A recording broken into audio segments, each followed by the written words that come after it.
بسم اللہ الرحمن الرحیم۔ السلام علیکم ورحمۃ اللہ وبرکاتہ۔ دوستو، امید ہے آپ سب خیریت سے ہوں گے۔ آج میں آپ حضرات کے لیے لفظ اللہ، یعنی اس کو اسم اعظم بھی کہا جاتا ہے، اس اسم اعظم کے بارے میں کچھ بتانے لگا ہوں کہ اللہ رب العزت نے جو نام اپنے لیے پسند کیا، اس کی کیا حکمت ہے اور اس میں چھپے پوشیدہ راز کیا ہیں، جن کی وجہ سے ساری کائنات کے خالق اور مالک کو اللہ کہہ کر پکارا جاتا ہے۔ یہ سب کے سب راز صرف وہ اللہ ہی جانتا ہے، اس کے سوا اس کا علم کائنات کے اندر کسی کو بھی نہیں۔ لیکن اس نام کے اندر اللہ رب العزت نے جو طاقت اور حکمتیں رکھی ہیں، وہ ہم انسان تو کیا، کائنات کی کوئی مخلوق بھی اس کا اندازہ نہیں لگا سکتی۔ تو دوستو، اب میں اپنے مقصد کی طرف آتا ہوں کہ اللہ تعالیٰ کے نام کے کیا فوائد ہیں اور کس طریقے سے ہم اسے پڑھیں تو ہمارا ہر کام، ہر مشکل بآسانی حل ہو سکتی ہے، اور پھر ہم اس نام کے کمال خود دیکھ سکتے ہیں۔ دوستو، اگر آپ کو کوئی ایسی پریشانی ہے جو حل ہونے کا نام نہیں لیتی،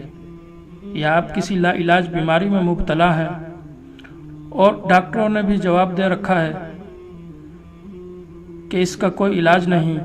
یا پھر آپ پر کوئی لاکھوں کروڑوں کا قرض ہے جس کی وجہ سے آپ کی زندگی عذاب بنی ہوئی ہے اور آپ پریشانیوں کے آخری دہانے پر موجود ہیں، یا پھر آپ اپنی بہن بیٹی کے رشتے کے لیے بہت پریشان ہیں، الغرض کوئی بھی پریشانی یا مصیبت ہو تو آپ یقین کے ساتھ یہ عمل کریں گے تو انشاءاللہ کامیابی آپ کے قدم چومے گی، اور آپ کے مسائل، دکھ درد، پریشانیاں ایسے ختم ہوں گی جیسا کہ وہ تھی ہی نہیں۔ تو کرنا کیا ہوگا؟ دوستو، ہر نماز کے بعد 7 مرتبہ درود شریف پڑھیں اور 321 مرتبہ یا اللہ اس اسم کا ورد کریں، اور جس مقصد کے لیے آپ کر رہے ہیں اس مقصد کو ذہن میں رکھیں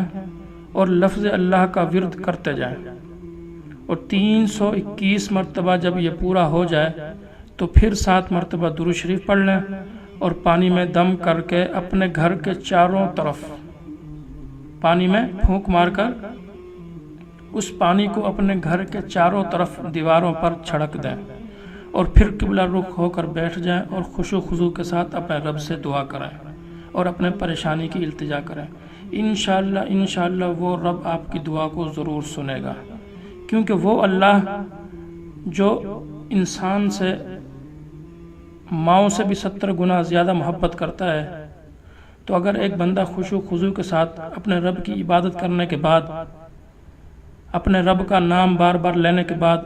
جب وہ اپنے رب سے دعا مانگے گا اور التجا کرے گا تو انشاءاللہ اللہ رب العزت اس کے ہاتھ کو خالی نہیں لوٹائیں گے۔ تو دوستو، یہ عمل یقین کے ساتھ کرنا ہے، انشاءاللہ آپ کو ضرور فائدہ ہوگا، اور اگر یہ ویڈیو پسند آئے تو ثواب کی نیت سے آگے ضرور شیئر کریں، اور اگر آپ نے ابھی تک ہمارا چینل سبسکرائب نہیں کیا تو سبسکرائب والے بٹن پر کلک کر کے ہمارے چینل کو سبسکرائب کر لیجئے، تاکہ آنے والے وقت کی تمام تر ویڈیوز آپ تک پہنچ سکیں، آپ اس سے فائدہ اٹھا سکیں۔ ویڈیو دیکھنے کا شکریہ۔ اللہ حافظ۔